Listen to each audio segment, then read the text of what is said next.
Saya katakan kepada Anda, walaupun mungkin ada yang tidak setuju dengan kalimat saya, carilah uang yang sebanyak-banyaknya. Kenapa?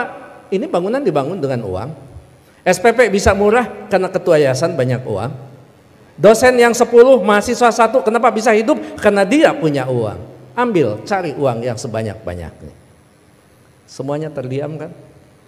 Karena semuanya tidak setuju. Dia akan mengatakan, Anda akan mengatakan kepada saya, Pak Uman, boleh uang cari, tetapi kan segalanya bukan uang, bukan segalanya. Saya setuju, uang bukan segalanya, tetapi kenyataan hidup segalanya butuh uang.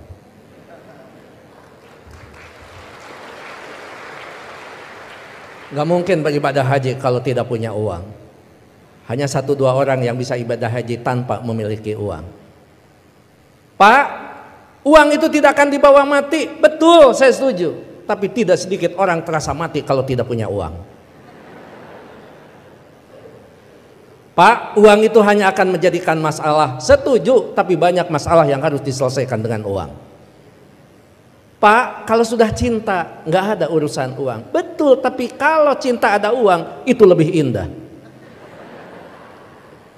Artinya apa?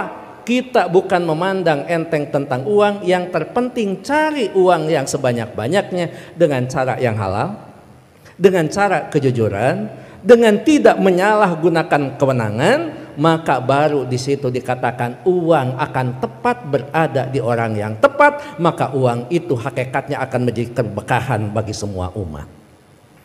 Yang terakhir saya ingin sampaikan, tidak ada kesuksesan tanpa kerja keras, tidak ada kesuksesan tanpa perjuangan, dan tidak ada kesuksesan tanpa dorongan doa dari kedua orang tua kita.